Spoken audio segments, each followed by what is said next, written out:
The radical. Fundamental principles of freedom, rational self-interest, and individual rights. This is the Yaron Brook Show. All right, everybody, welcome to Yaron Brook Show on this Tuesday, November 14th. A little late for a news roundup, but the morning just became crazy. Video is jittery. I know. I had my camera stopped working, or the original camera stopped working. That's the camera I use. I've been using in the home setup. The mini HDMI outlet stopped working, so I stopped sending video out. So I either have to get it fixed or I have to get a new camera. I'm using my travel camera with a digital converter, and you know from when I'm traveling that has been jittery lately. So maybe the video will settle down here in a little bit. It's jittery. So we will see. Anyway, tech problems on tech problems on tech problems. They mount. I need a professional team to do tech for me constantly, which I don't have and can't afford. So I will be probably buying a new camera. If anybody wants my old camera, the HDMI out doesn't work, but the camera is an amazing camera. I think it'll work fine for being a camera. All right, I'm trying to fix the jitteriness. We will see if that fixes it. God, doesn't end, because I think my HDMI to USB converter is not, my other one is not working. So I'm relying on this one. I need new technology, and maybe this new camera is the way to go, because the new camera doesn't need conversion.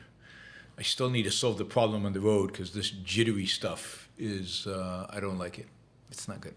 All right. Yeah, I'm not going to get a GH. No, I'm getting a Sony FX30, I think. I've got a lens already. I don't want to spend money on a new lens. So I'm getting an FX30, which is a cinema camera, which has, I think, a USB-C out that actually just does video straight out into the computer, and I don't need a converter to convert it. So, God, what is the problem with this jitteriness? Okay, give me a second. Like, this is the day I'm having. I'm having one of those days where, nothing seems to quite go right. Well, actually, yesterday already, with the show, I couldn't get the video to work. So I don't know if this jitteriness is the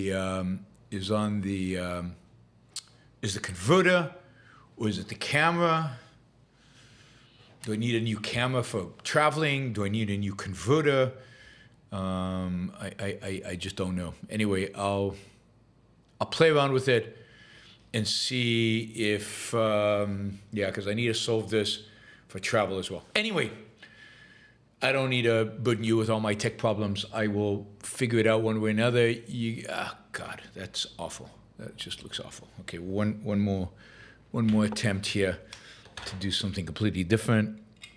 Let's see if this will work. I apologize.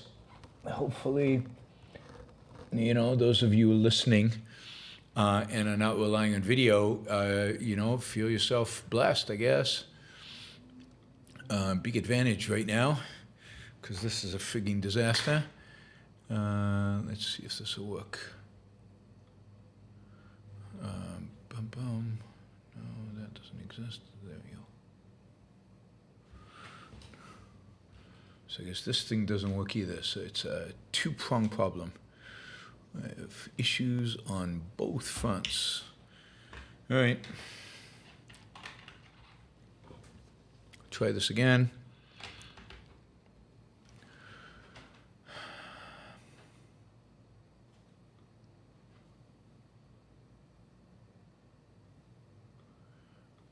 Almost there, guys. I see you asking questions in the super chat. That's good. So we'll have something to talk about later. In the meantime, all right, everything has stopped working. Okay, I don't even get jittery. I just don't get anything. That's another solution to problem. We just go audio today.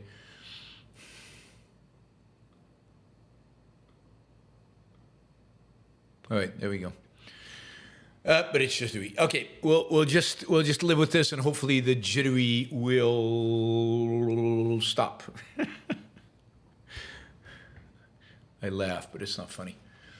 It's absolutely ridiculous. Okay, let's do the news roundup. Let's do the news, and for those of you who can't watch this, don't want to watch this, would rather not. Yeah, let's turn off video.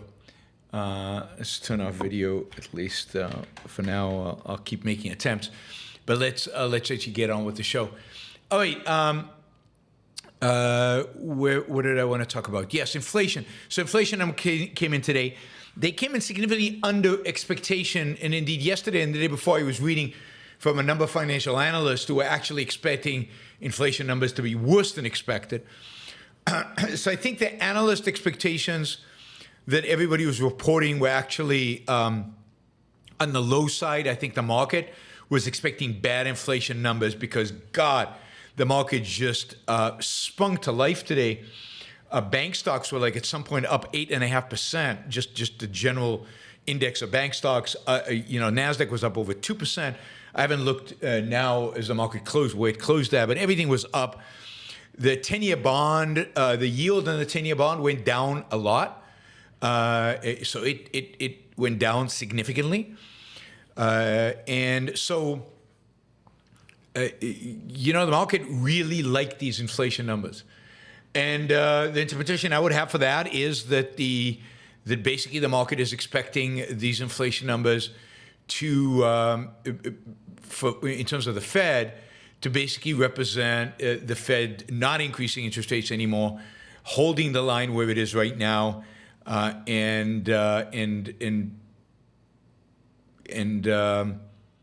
If anything, now they're starting to talk about next year reducing rates. So those are the and that is viewed as positive. As I've told you many times, as interest rates go up, the value of assets goes down. As interest rates go down, the value of assets go up. So if the idea is that it looks like into next year and the years after that, interest rates will decline, assets, all else held equal, their value increases. So that is super positive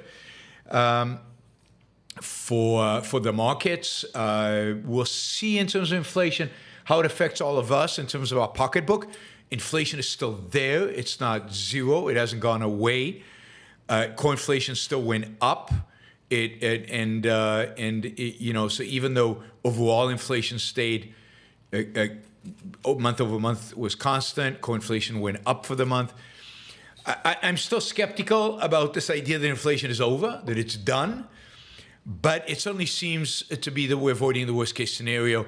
And that worst case scenario would have been that inflation is accelerating from this point on. It certainly does not appear that inflation is accelerating from where we are today. So that is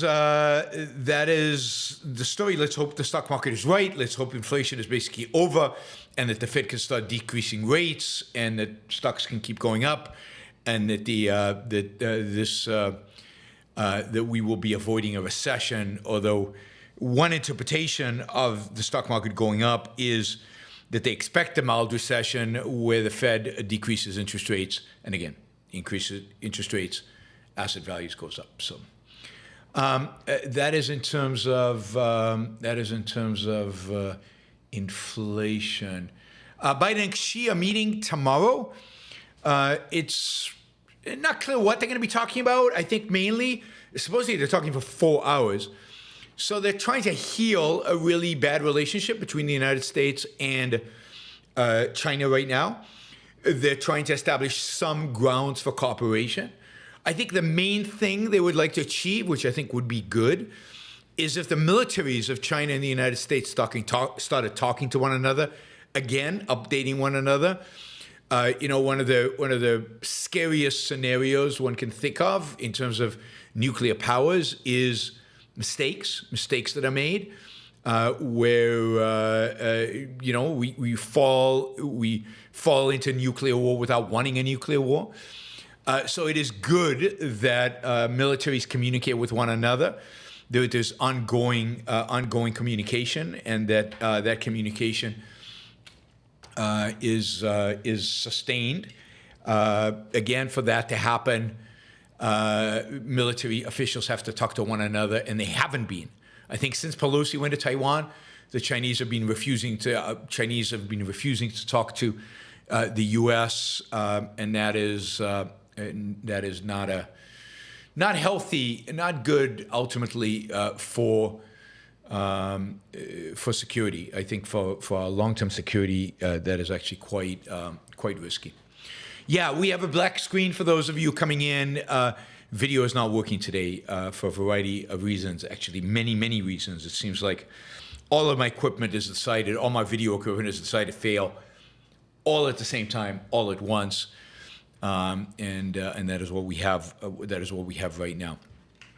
All right.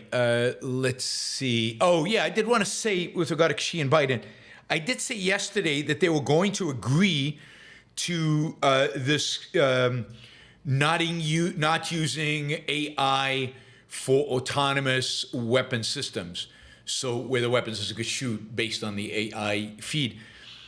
I thought, according to news reports, that that's what Xi and Biden were going to agree on. It turns out that no.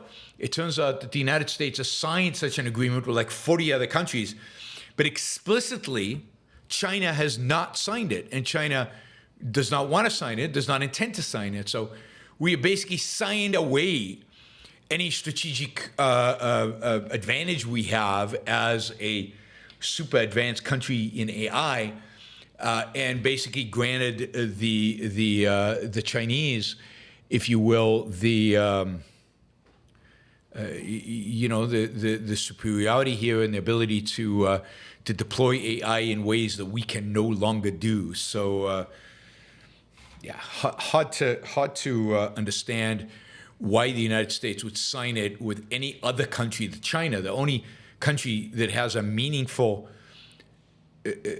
threatening position towards the United States and has the capacity to deploy AI and autonomous weapons is China. And to pretend that it's otherwise is suicidal and absurd, but that's exactly what the Biden administration is doing, and signing with other countries that are not a threat at all, that don't pose an issue at all with regard to AI and autonomous vehicles, autonomous weapons, and instead, handing it over to, signing with them, putting the United States in a weaker position vis-a-vis the Chinese. All of the AI regulations ultimately mean that the United States is in a weaker position vis-a-vis the Chinese. It does sound like Biden and Xi will announce a crackdown. Now again, who knows? Because this is a favor Xi is giving to Biden. It'll be interesting to see what Biden gives Xi in return. But what Xi is agreeing to is that the Chinese will start cracking down on the exportation of chemicals used to produce fentanyl. Of course, other departments in the Chinese government have vigorously denied that they produce or export any chemicals related to fentanyl production. But it does look like Xi and Biden will announce that China is going to crack down on this, on something that they claim they don't do to begin with. So that'll be super exciting of all the things that we could do. This is the thing. You think if China cracks down on fentanyl trade, on fentanyl chemicals, you think fentanyl will go away? Does anybody live under that delusion? Or will the only thing that'll happen is the cost of fentanyl will go up, crime related to fentanyl will go up, and everything related to that. So yeah, I mean, this is just the don't fix it, but show the world that you've done something, that you're tough on fentanyl, you're tough on drugs, because that's a big issue for people. All right, those of you joining, no video today. Sorry, equipment malfunction. All right, let's see. Government shutdown. It's hard to tell. Yesterday, somebody said that they passed a bill, but it doesn't look like they actually have passed a bill. They are trying to pass a temporary spending measure that requires 2/3 majority. Quite a few Republicans are opposing this proposal. So it looks like that the new speaker, Johnson, is going to have to rely on Democratic votes to pass a temporary spending bill in order to avert a government shutdown this week. He seems to be committed to this, but can he actually pull it together? Will he get the Democratic votes? What is his fate going to be? The last guy who used Democratic votes to get a temporary spending measure passed was kicked out of the speakership, was voted out. In other words, the complete and utter dysfunction of the Republican Party in the House of Representatives continues unabated. It doesn't matter who is at the helm, who is at the speakership. Republicans don't know what they're doing. They basically do not know what they're doing, and that continues. I guess a long tradition, but it's gotten much worse. It's gotten to the level of it being really ridiculous, right? It got into the point of being really ridiculous. So, yeah, I mean, we'll see what's in this bill. They're not getting any of the priorities. They're not getting no spending cuts, nothing. So a lot of noise, a lot of drama, a lot of stuff, drama and noise, but very little, actually zero achievement. Sounds like the Trump administration. Yes, screen is black because my equipment failed today, so no video. All right, so it looks like there will be a government shutdown, or maybe there won't be a government shutdown. If there's no government shutdown, then we'll see if the Speaker of the House survives. But in any case, who knows? I'm all for government shutdown for a variety of reasons. I want a government shutdown. They don't spend that much money. A government shutdown, I mean, it doesn't last very long. The longer, the better. I'm all for somewhat crippling government services for a while. I think that's good. I don't think it hurts the economy as much as people claim it does. And yeah, we will see what happens in the next few hours, really in the next few days. I think they have to do this by Friday.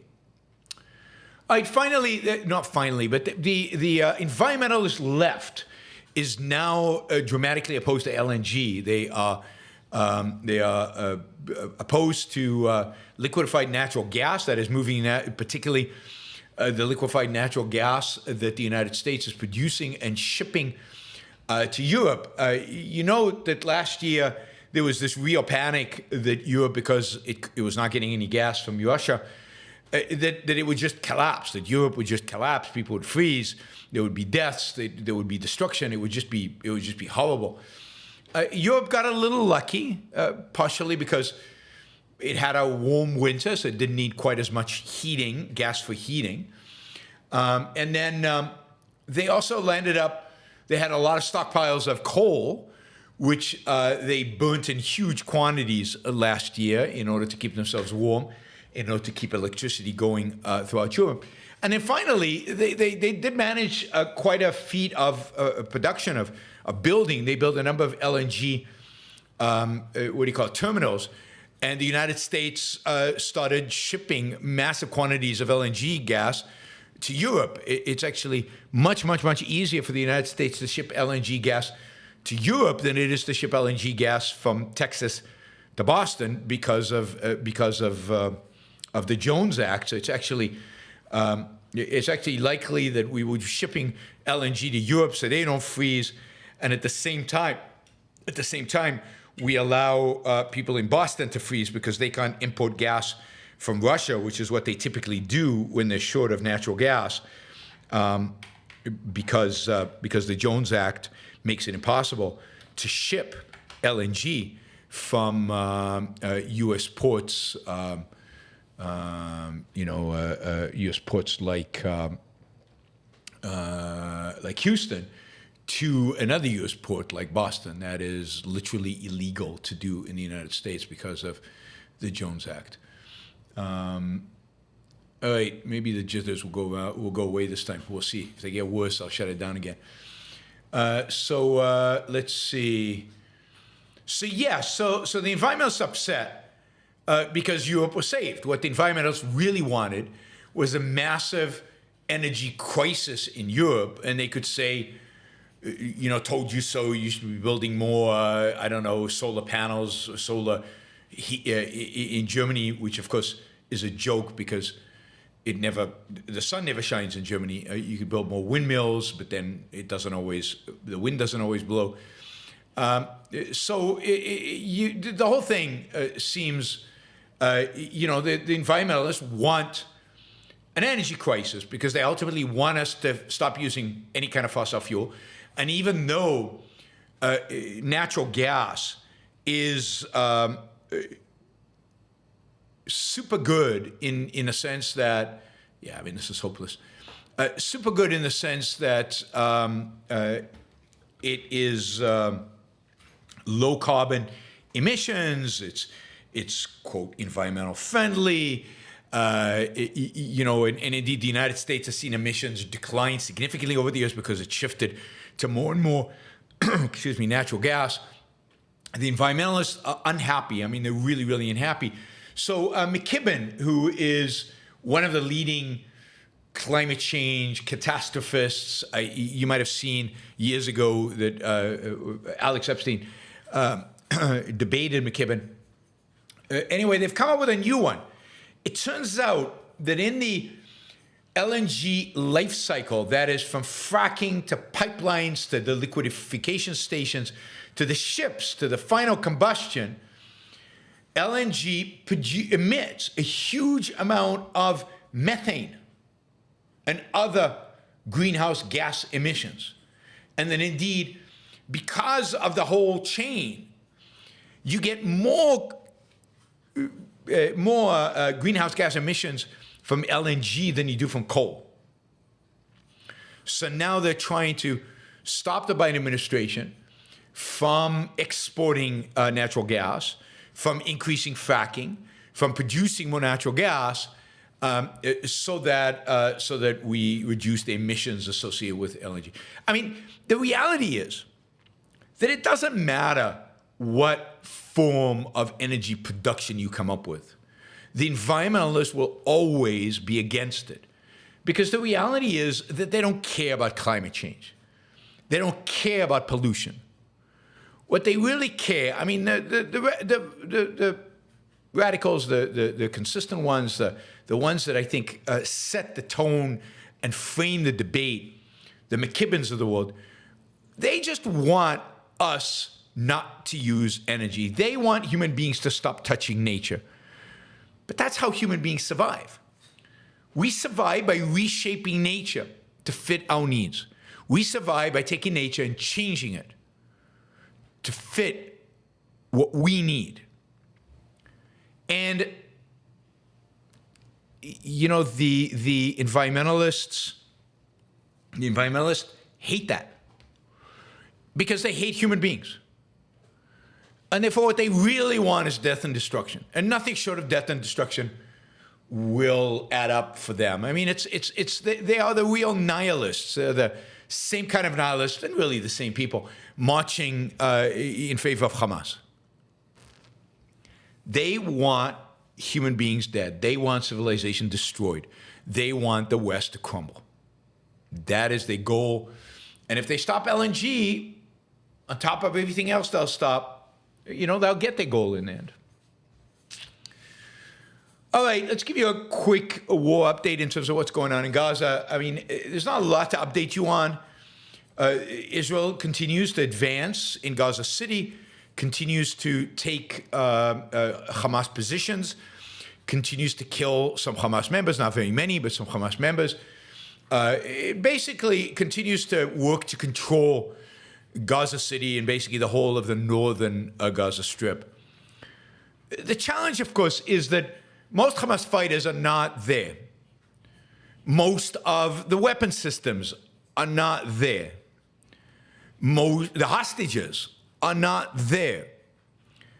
Indeed, Israel is now is playing and is active in an area which Hamas has basically abandoned. It pops up once in a while to try to kill as many Israelis as possible, but it is not there. It is in the tunnels. It is underground, and in those underground, they have plenty of fuel, and they have electricity, and they have huge stacks of weapons, and they have hostages, and they have the command and control centers, particularly command centers.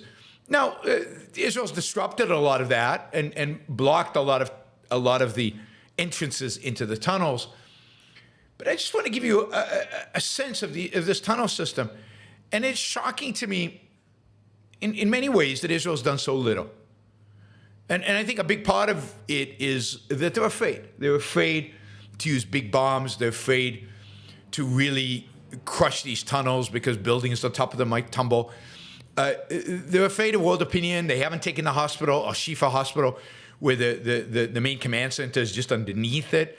If they take that hospital, what do they do then? Do they bomb it with bunker busting bombs?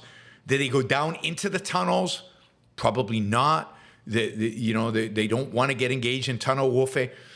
But they're going to have to destroy these tunnels in a significant way or find ways to force Hamas out of it. But let me give you a sense of these tunnels. We're talking about 500 kilometers.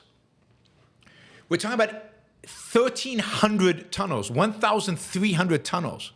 So far, they blocked entrances to, 100 and something tunnels. But we're talking about 1,300 tunnels, 500 kilometers, 80 meters underground, 80 meters. So what's that, 250 feet underground? So just to give you a little bit of more sense here, right? The tunnel system has 8 levels. 8 levels. Level 1 is entry and launch locations inside buildings for personnel and rocket launches. Level 2, reinforced passageways for rocket transport and maneuvering. Level 3, houses the oxygen generation and air movement system generator. Level 4, meeting and sleeping rooms for Hamas fighters. Level 5, main Gaza metro connecting city blocks and sections. So this is the section where you can move anywhere in Gaza. So a main, artery. Level 6, storage for weapons, ammunition, and fuel, with doors always closed for safety. Level 7, additional storage and sleeping rooms. Level 8, command and control center for Hamas, connected via hard landlines, with a quick escape tunnel to the Gaza metro for senior leaders to evacuate. I mean, how do you destroy this? It's going to take a lot. It's not going to be easy. And to do that, Israel has to control everything above ground. But the challenge is they don't control half of Gaza. Half of Gaza is the south, where they have now crammed almost 2 million people into there. In the north, they still have not entered the hospital area because I think they are worried that if they enter it, people will die and they'll be accused of killing all the babies and killing all the patients. And Biden has made it clear to them that they have to be super careful around hospitals, even though you saw yesterday photos from a hospital somewhere else in Gaza. There was a children's hospital, a children's cancer hospital, which was being used for storage weapons, probably housed some of their hostages at some point. Again, Israel needed to have moved a lot faster if they wanted to capture the hostages or free the hostages. What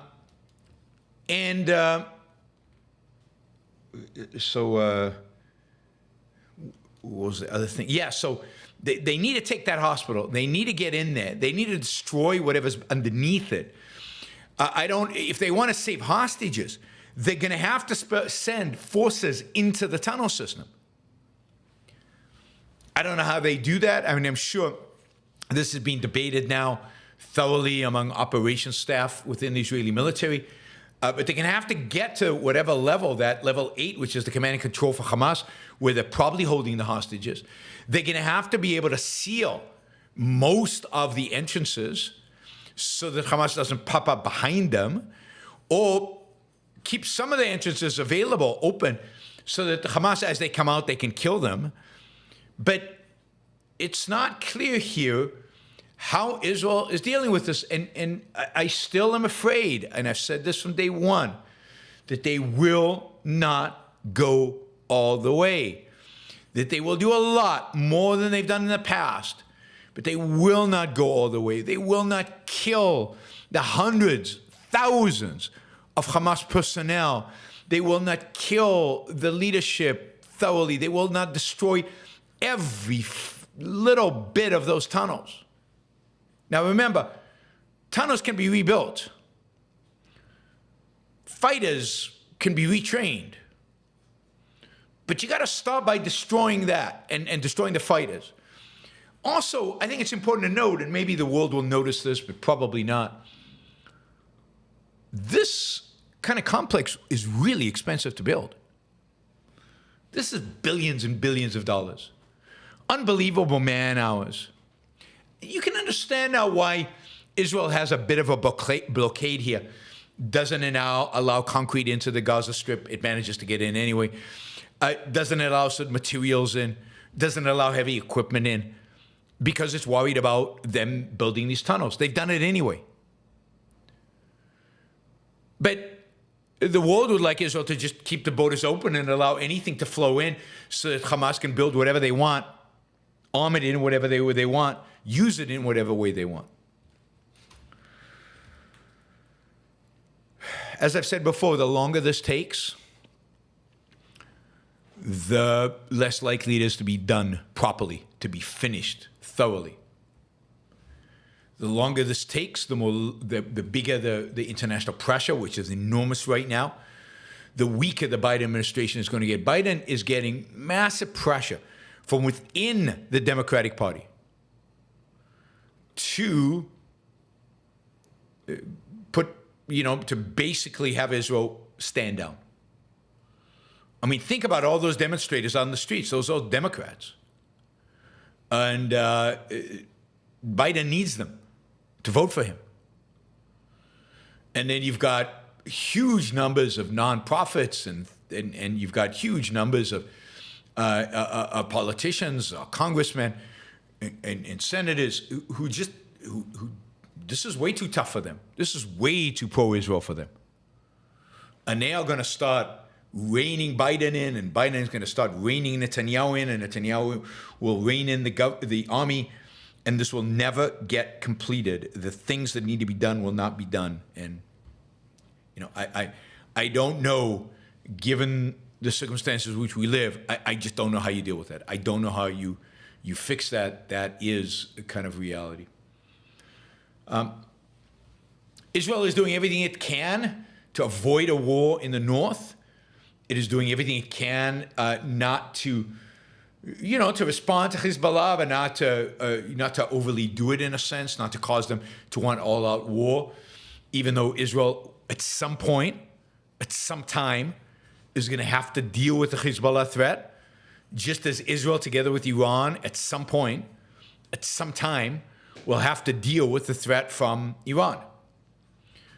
Israel would like to delay that for a variety of reasons, most of them irrational, but they'd like to delay it and deal with one problem at a time. The problem is that the world is not going to give them enough time to deal with one problem at a time. I said that week one, take them all on right now in devastating, unequivocal fashion so that they would never think of attacking Israel again. But Israel and the world cannot tolerate civilian casualties, which is what that would require, and therefore they won't do it. They're still not doing it. They need to take the hospital, Shifa Hospital, and one of the things that it looks like they're doing is they're trying to supply the hospital with incubators for the babies that can then travel out and be taken to other hospitals. But you know that Hamas does not want the evacuation of the hospitals. Hamas wants the babies to die. So how you overcome that, how you go into that hospital without bombing, without shooting too much, and you get those babies out and get them safe, and then go into the hospital and basically destroy it, I just don't know. I don't know how Israel's going to do it. The hospital is exactly where you get the clash of, quote, innocent lives versus your need to self-defense. And the real question is going to be, what gains priority, self-defense or innocence? In my view, it should always be self-defense, but clearly the world does not agree. All right. Let's see. All right, so I think that's the war update I had. Let's go to some of your questions. We're about $90 short of our goal, so very much doable. You know, 4 $20 questions would get us almost there. Hopper says, was altruism going away before Kant brought it back, or did the Enlightenment never really obliterate altruism from people's minds regardless of Kant? I don't think it was on its way out, but certainly there were starting to be voices that were anti-altruism and pro-happiness. I mean, it's in the Declaration of Independence. That's not an altruistic document. It's a document about the pursuit of happiness. And I think there was certainly a pursuit of happiness theme to the Enlightenment, and that's pretty selfish. So I think the idea of altruism was being challenged. By the very nature, individualism is a challenge to altruism. Pursuit of happiness is a challenge to altruism. It never got the alternative, which is egoism, never got a full philosophical defense until Ayn Rand. But it certainly was being challenged, and Kant took advantage of kind of the weakness of the Enlightenment in order to reestablish altruism as the moral standard. And look, it wasn't really reestablished in the sense that during the 19th century, people in America and the UK and parts of Europe certainly often behaved in ways that were much more consistent with self-interest and egoism than with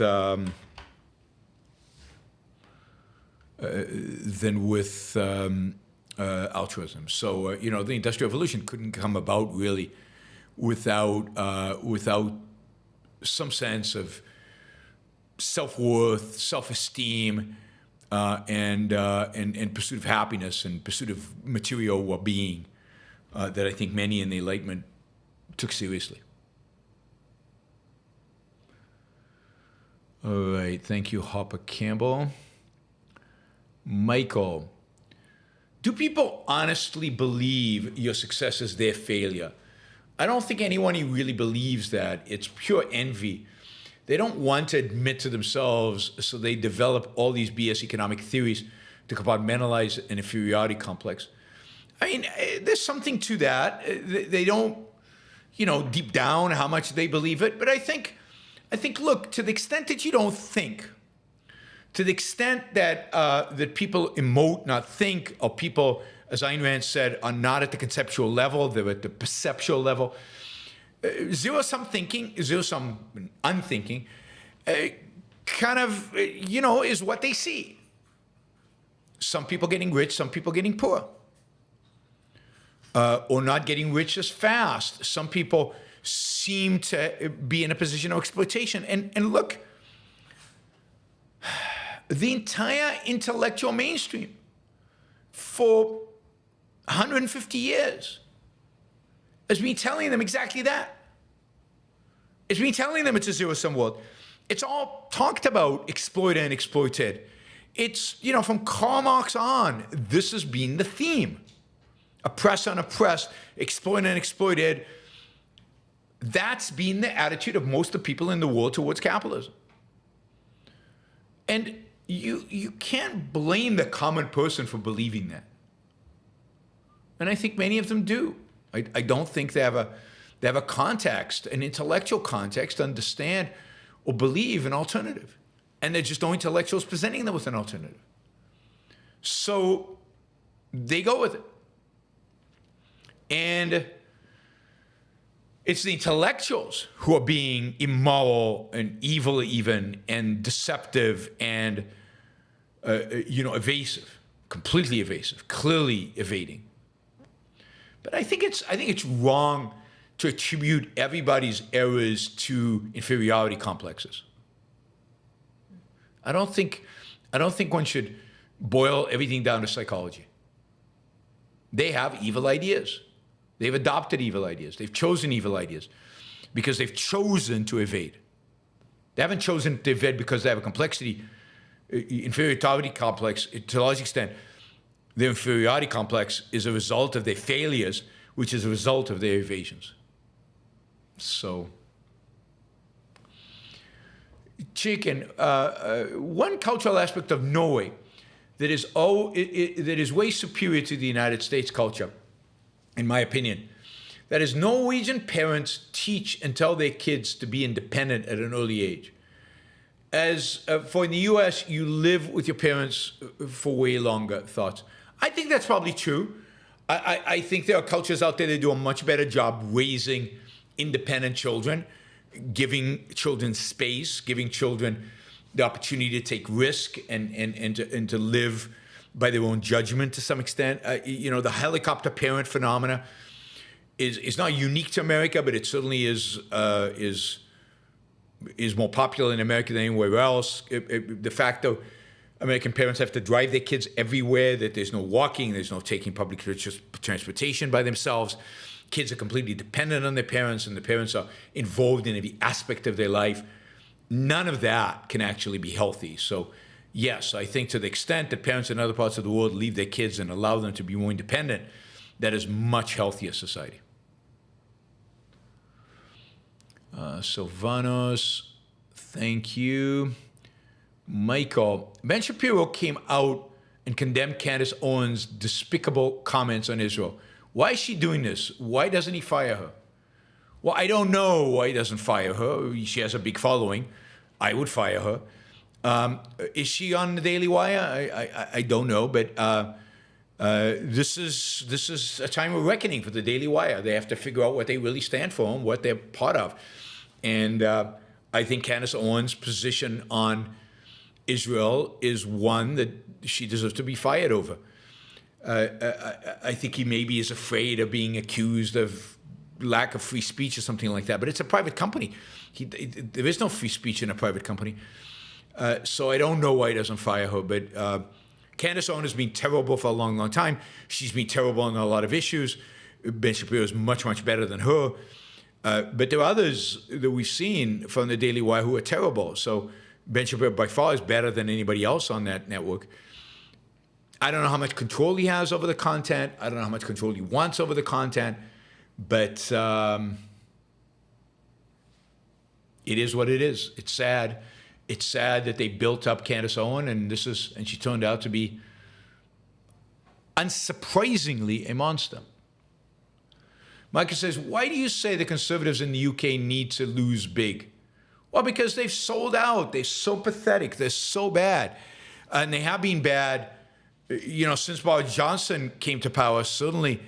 And they've just, on every issue, they have failed. They failed on COVID. They've failed in the economy. They're failing on the demonstrations against Israel. They're failing on every single front. They failed on Brexit. They failed on regulations. They failed on every single front. And if you don't penalize political parties for failing, then all you're going to get is continued failing. I think they need to lose big so that there's serious consideration to big political changes within the Conservative Party. Just like I thought Trump needed to lose big in order for people to wake up and to restructure the Republican Party around something different than Trump. He didn't lose big, and according to many Republicans, he didn't lose at all. And that's the reason why we get him again, right? We're going to get him again. And I think he has basically destroyed the Republican Party, destroyed anything good about the Republican Party. It is no longer a worthwhile opposition party. Right? A worthwhile opposition party. So, yeah, that is the reason. Liam says, are you a fan of Piers Morgan? No. He just had a heated interview with Jeremy Corbyn, who refused to condemn Hamas.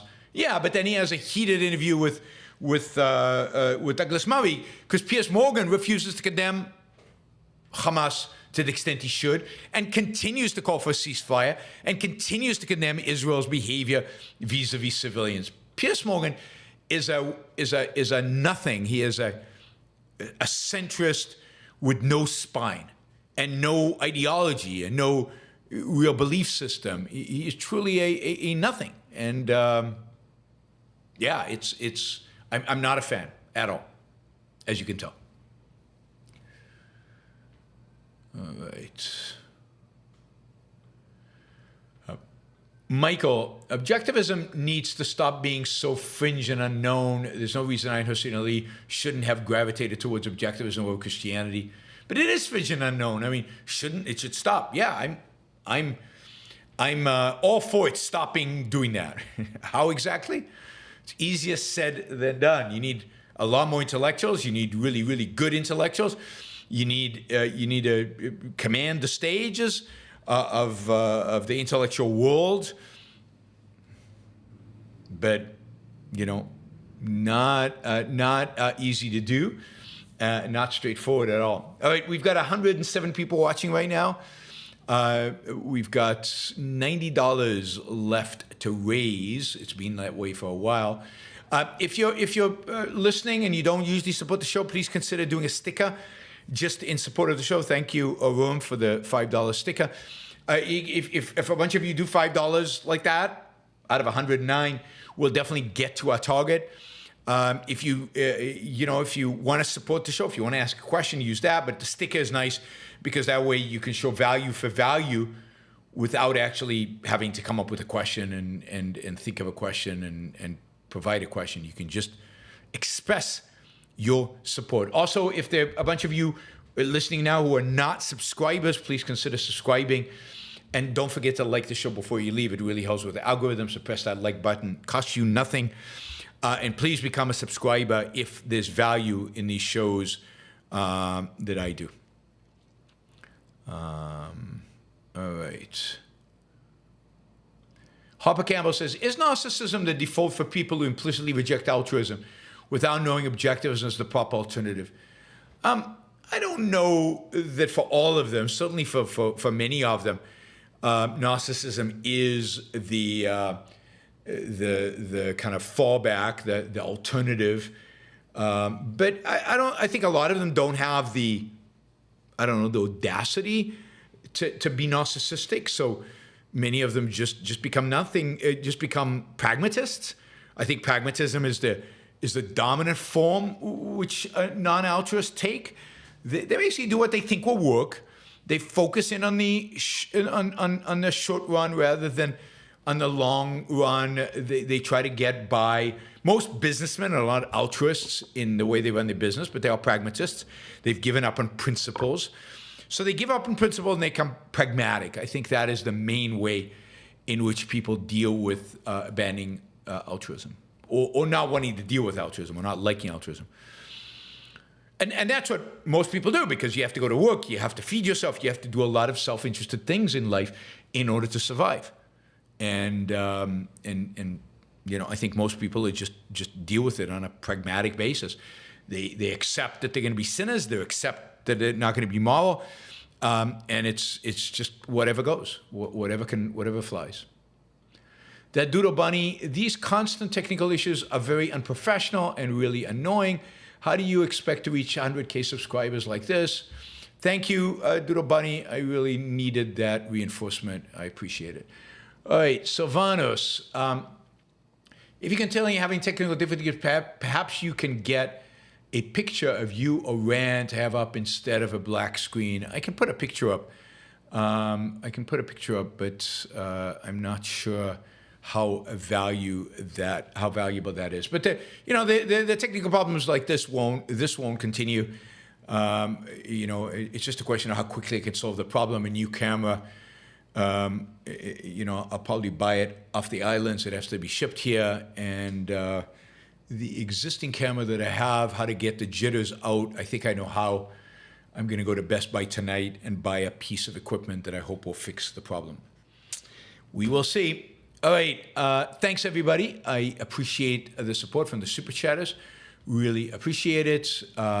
Thank you for all of you listening. Don't forget to like the show before you leave if you like it. And don't forget to subscribe if you're not a subscriber and you would like to get updates on what's going on and updates on when I go live. All right. I will see you all soon.